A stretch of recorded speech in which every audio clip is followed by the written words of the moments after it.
Hey everyone.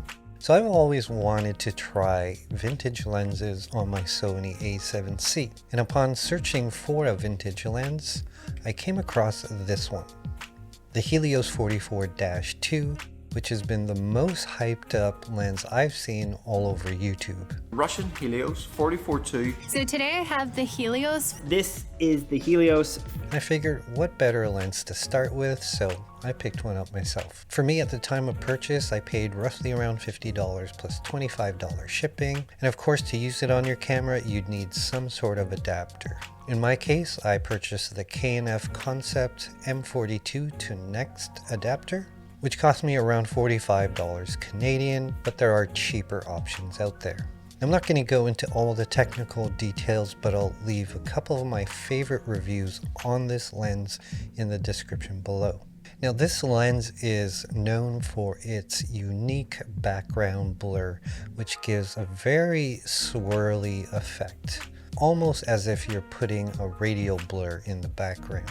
Let me show you what I mean. This picture was taken with my Sony 50mm 1.8. You notice the bokeh balls are nice and round, but as we get closer to the corners, they do start to take on a little bit of an oval shape.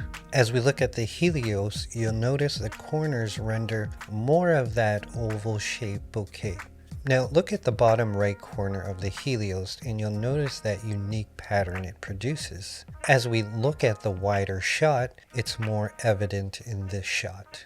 So I took the lens out for a shoot last week and did some portraits with it. The first thing I noticed with this lens was that even though I was using focus peaking to manually focus, you really had to find its sweet spot. In this image, you can see the eyes are nice and sharp and it's got a little bit of that swirly bokeh happening in the background.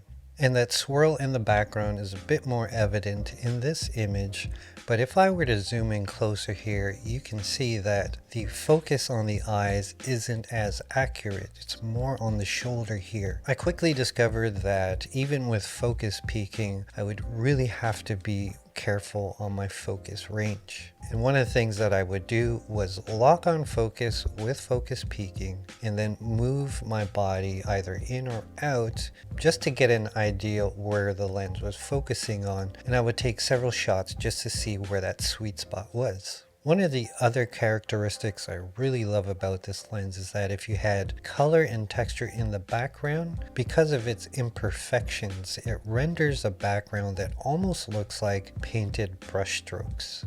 Like in this example, if you look at the corners here, and even the patterns these flowers are rendering, they look really unique and again as if they are painted brush strokes, which looks really nice to me.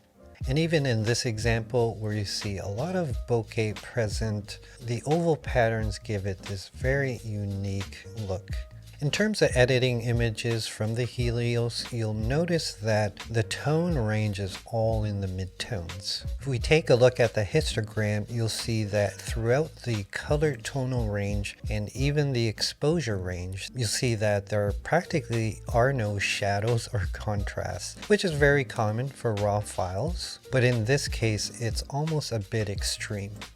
So when editing your images from the Helios, you'll most likely have to bring your shadows down, bring up some contrast, and even the blacks I would probably use a bit of it, and you want to definitely bring up some of the saturation and vibrance just to get some pop out of those colors. So if we do a quick before and after, you see how much of a difference that makes.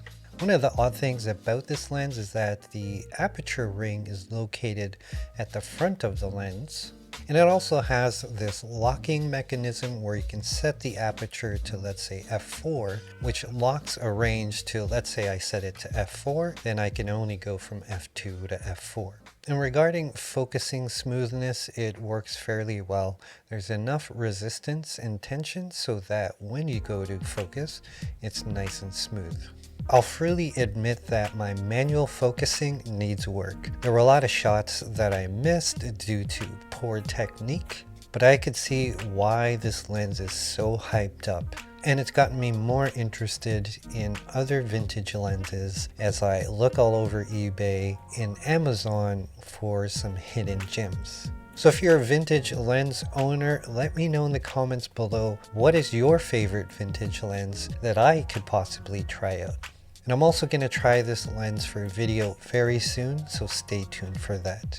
In the meantime, if you're wondering how the Sony 35mm 1.8 looks, check out this video. And if you want to see the 50mm 1.8 in action, you can check out this video. Until the next one, my friends, I'll see you when I see you.